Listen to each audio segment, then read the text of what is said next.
तो गाइस इस वीडियो में हम लोग बात करने वाले हैं WWE के next premium live event crown joule के बारे में। और हम एशियन फैंस के लिए, इंडिया में जो रहते हैं, पाकिस्तान, नेपाल, भूटान, बांग्लादेश, हमके लिए सबसे अच्छी बात यह है कि हम इसको आराम से अपने टाइम के हिसाब से रात में बैठ के एंजॉय कर सकते हैं। और आपके लिए लाइव स्ट्रीम भी आ रही है, जल्दी से अपडेट कर दूंगा कहाँ पे होगी। वॉच लॉन्ग साथ में देखेंगे बैठ के क्राउन जूल। और मैच कार्ड बहुत तगड़ा है, तो सारे मैचेस के बारे में हम लोग बात करेंगे इस वीडियो के अंदर। और क्या होंगे मैच के रिजल्ट्स, मतलब कि my result predictions for crown joule 2022। तो फिर देख इस बात की शुरू करते हैं। सबसे पहले मैच की बात करते हैं जो कि ड्रू मैकिंटायर और कैरन क्रॉस के बीच होने वाला है। और ये स्टील केज मैच होगा। इनके बीच में जो राइवलरी है वो थोड़ी अब लंबी स्ट्रेच की जा रही है। लास्ट टाइम अगर हम देखें तो कैरन क्रॉस को विक्ट्री मिली थी। और ड्रू मैकिंटायर इस फ्यूड में ऐसे नजर आ रहे हैं कि यही वो बंदा है जो रोमन रेंज के सामने एक रियल थ्रेट पोज कर रहा था उनकी अनडिस्प्यूटेड WWE यूनिवर्सल चैंपियनशिप के लिए।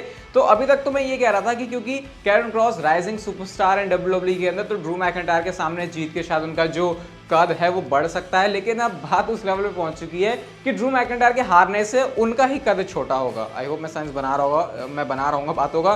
तो मुझे यहाँ पर पर्सनली ये लगता है कि अब ज्यादा हो गया यार। अब ड्रू मैकिंटायर शायद मैच में नहीं आ रहेंगे। मेरी जो प्रेडिक्शन रहने वाली है वो ड्रू मैकिंटायर के लिए है। But at the same time मैं ये सोच रहा हूँ कि अगर कैरन क्रॉस यहाँ पर ड्रू मैकिंटायर से हार गए तो फिर जो पहले जीते थे उसका भी क्या ही फायदा हुआ। तो ये बड़ी अजीब सिचुएशन है। बट जो भी है, होना तो किसी एक को ही विनर है। बट मेरी प्रेडिक्शन रहने वाली है ड्रू मैकिंटायर के लिए। इसके अलावा 6 मैन टैग टीम मैच भी है शो के ऊपर दी ओसी, मतलब कि हमारे AJ Styles, Luke Gallows and Karl Anderson versus judgment day के बीच में। और मैं इस मैच के लिए बहुत एक्साइटेड हूँ, क्योंकि मैं ये नहीं कह रहा कि मैच की रेसलिंग क्वालिटी शायद बहुत अच्छी होगी, बट इनके बीच में जो फ्यूड रही है उसमें काफ़ी सारे कैरेक्टर्स ने अपना एक रोल डाला हुआ है। और इनके बीच में जब ये क्लैश होगा तो मैं उस केमिस्ट्री को देखने के लिए एक्साइटेड हूँ। रेसलिंग मैच के लिए भले नहीं, लेकिन ये क्या करेंगे एक दूसरे के अगेंस्ट में। फिन बैलर, एजे स्टाइल्स जब मैच में साथ लड़ेंगे तो कैसा फील होगा, उसके लिए मैं एक्साइटेड हूँ। अब क्योंकि अभी ओसी की टीम आई है ना, तो ये तो बहुत बुरी बात होगी कि WWE उनको मैच में हरवा दे। तो मेरी जो रिजल्ट प्रेडिक्शन है वो यहाँ पे ओसी के लिए रहने वाली है। मतलब जजमेंट डे भले ही कहती है वो राइज करेंगे, बट क्राउन जूल ओसी के नाम होगी। और मेरी प्रेडिक्शन उनके इस मैच में विनर रहने की है। इसके अलावा शो के ऊपर होने वाला है विमेंस टैग टीम चैंपियनशिप्स के लिए match, Alexa Bliss and Asuka versus IYO Sky and Dakota Kai के बीच में। अब क्योंकि अभी WWE ने टाइटल चेंज किया है, तो भाई ये तो बच्चा जो 1 साल से भी WWE देख रहा है शायद इस मैच को अच्छे से प्रेडिक्ट कर लेगा। अभी टाइटल चेंज हुआ है तो कोई सेंस बनेगा ही नहीं कि यहाँ पे दोबारा से टाइटल चेंज हो। अब तो मैं ये भी नहीं कह सकता कि unless and until Vince McMahon की सटक जाए, क्योंकि वो है ही नहीं, आपको पता है कंपनी के अंदर, तो वो वाला डायलॉग अब नहीं चलने वाला। तो मेरी प्रेडिक्शन यहाँ पर आस्का एंड एलेक्सा ब्लिस के रहने वाली है कि मैच में वो अपनी टैग टीम चैंपियनशिप्स को रिटेन कर लेंगी, क्योंकि अभी टाइटल चेंज हुआ है। तो यहाँ पर कोई सेंस बनेगा नहीं उनको मैच हराने के लिए। नेक्स्ट मैच है ब्रॉन स्ट्रोमैन वर्सेस ओमोस के बीच में। और इस मैच के लिए मतलब बहुत एक्साइटमेंट है मेरी। इसके लिए नहीं कि मैच का रिजल्ट क्या होगा, यूजुअली मेरे को ज़्यादा इस बात से फर्क पड़ रहा होता है कि मैच में रिजल्ट क्या है, बट मतलब लेकिन यहाँ पे मामला बहुत अलग है, क्योंकि रिजल्ट कुछ भी हो, मैं ये सोच रहा हूँ कि जब ओमोस को उठा के ब्रॉन स्ट्रोमैन पटकेंगे, आई होप वो ऐसा करने वाले हैं और ओमोस तो पटक लेंगे ब्रॉन स्ट्रोमैन को उठा के। इस बात पे मुझे ओमोस के जो उन्होंने फिलहाल अपना ग्लिम्स दिखाया ब्रॉन स्ट्रोमैन के सामने, उस पर यकीन हो रहा है। तो पर्सनली एक्साइटमेंट बहुत ज़्यादा है इस मैच को देखने के लिए। क्या रेसलिंग मूव्स होंगे, किस तरीके से एक दूसरे को ये हैंडल करने वाले हैं, समझ जाओ आप लोग, क्योंकि लंबे चौड़े हट्टे कट्टे सुपरस्टार है तो उसके अलग ही फील होने वाली है। पिछले कुछ टाइम में मुझे याद नहीं आ रहा कि WWE के अंदर हम लोगों ने ऐसा मैच देखा होगा, बहुत टाइम हो गया उसको देखे हुए।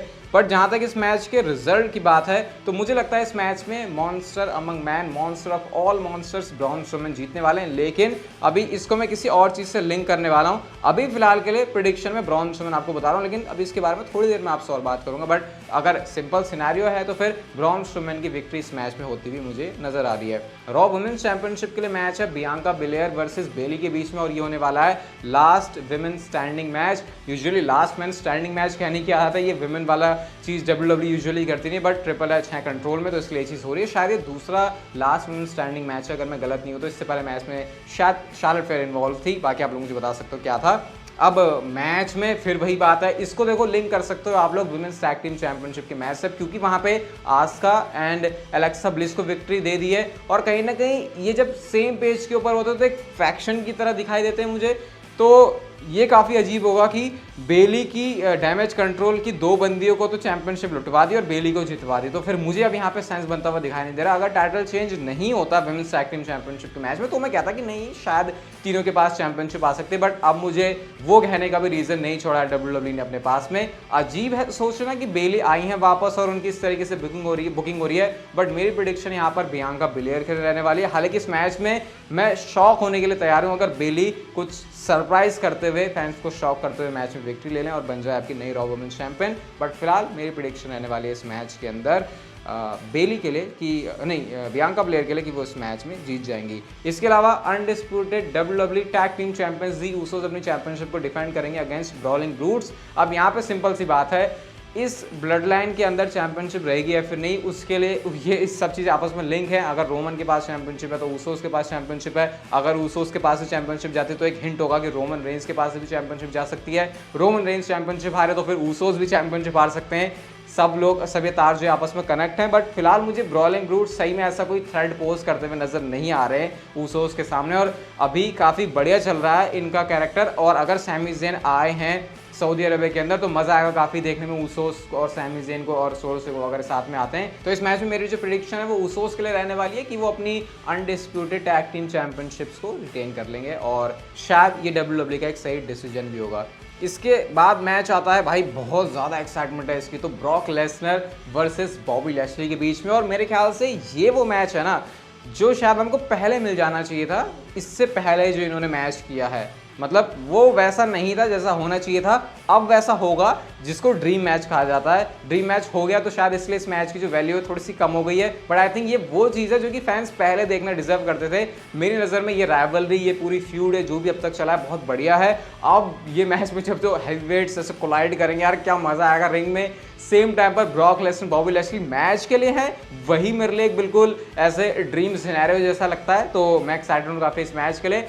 प्रिडिक्ट अगर इस मैच में करना तो अनप्रिडिक्टेबल मैच है, अभी तक मैंने किसी मैच के लिए निकाला, लेकिन ये मुझे अनप्रिडिक्टेबल नजर आ रहा है क्योंकि बॉबी लैशली ने भले ही पहले ब्रॉक लेसनर को हराया हुआ है, लेकिन जो बॉबी लैशली इस फ्यूड में नजर आ रहा है ये पहले वाले बॉबी लैशली से भी तगड़ा है। और ब्रॉक लेसनर जो पहले बॉबी लैशली से हार गया, क्या वो दोबारा हारेगा? क्योंकि ब्रॉक लेसनर भाई वो काउबॉय वाला बीस्ट, हमने इसको देखा इतने टाइम से, तो ये कैसे हार सकता है? तो काफ़ी अनप्रिडिक्टेबल मैच ही है, बट एक तो पिक करना ही ऑब्वियसली प्रिडिक्शन के अंदर, तो मैं जाऊँगा काउबॉय ब्रॉक लेसनर के साथ में कि अब दिन शायद बॉबी लैशली का नहीं होने वाला। आज मतलब क्राउन जूल के अंदर जो दिन होगा वो ब्रॉक लेसनर का होगा कि वो बॉबी लैशली को इस मैच में हरा देंगे। ये मैच बहुत ज़्यादा फिजिकल होने वाला है, बहुत ज़्यादा हार्ड हिटिंग ये मैच होगा, इसकी पूरी उम्मीद है। आप देखना कैसे बॉबी लैशली ब्रॉक को उठा रहे हैं और ब्रॉक बॉबी लैशली को उठा रहे हैं, तो ये काफ़ी मस्त चीज़ें होगी। लेकिन मेरी प्रेडिक्शन यहाँ पर रहने वाली है इस मैच के अंदर ब्रॉक लेसनर इस बार बॉबी लैशली को हरा देंगे, और वो जो 1-0 चल रहा है वो 1-1 हो जाएगा। 2-0 का बॉबी लैशली का सपना फिलहाल तो पूरा नहीं होने वाला। और शो का मेन इवेंट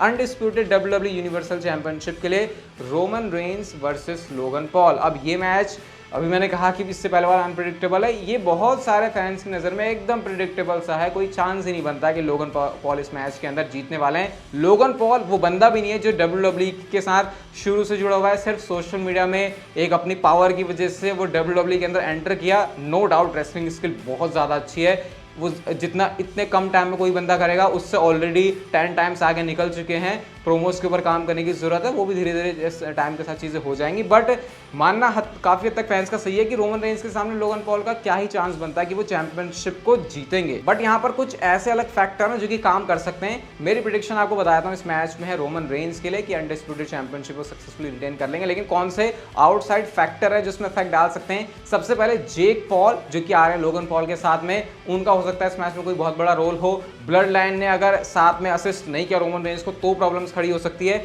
एंड गाइस सबसे बड़ी चीज अगर ये होती है मैच के अंदर तो फिर आप कह सकते हो ऑलमोस्ट खत्म हो गया पूरा चांस रोमन रेंस का यहाँ पे कि वो चैंपियनशिप रिटेन कर रहे हैं। और मैं नाम ले रहा हूँ यहाँ पर ब्रे वायट का। अगर WWE इसमें इस फ्यूड के अंदर इंसर्ट कर रही है लोगन पॉल रोमन रेंस के बीच में ब्रे वायट को, तो यहाँ पर बहुत तगड़ा चांस है कि ब्रे वायट कॉस्ट करवा दे रोमन रेंस को उनकी अनडिस्प्यूटेड चैंपियनशिप। क्योंकि ब्रे वायट को मैच में डालने का मतलब ये होगा कि WWE को एक बहुत बड़ा रीजन चाहिए कि रोमन रेंस चैंपियनशिप क्यों हारे, और वो रीजन बन सकते हैं ब्रे वायट। लेकिन ब्रे वायट से जुड़ी मैं आपको 2 पॉसिबिलिटी और बताता हूँ। मैंने ब्रॉन और ओमॉस के मैच की बात करी ना, तो अगर ओमॉस मैच को जीत रहे हैं, अगर safe side WWE Braun Braun Strowman के सामने ओमोस को रखना चाह रही है, तो फिर ये बहुत बड़ा डिसीजन हो सकता है कि ब्रे वाइट को डाल दे इस मैच के अंदर और वो ब्रॉन स्ट्रोमैन को मैच कॉज करवा दे। और ब्रॉन स्ट्रोमैन और ब्रे वाइट की ये वो राइवलरी नहीं होगी जो हमने कोविड के टाइम में देखी थी, ये डेफिनेटली उससे बहुत ज़्यादा डिफरेंट होगी, वो आपको समझ आ गया होगा इस नए वाले ब्रे वाइट के साथ में। और जो फाइनल चीज़, जो मिस्टीरियस चीज़ कर सकते हैं, वो है अंकल हाउडी की अपीयरेंस एट क्राउन जूल। तो ये मैं कुछ एक्सपेक्ट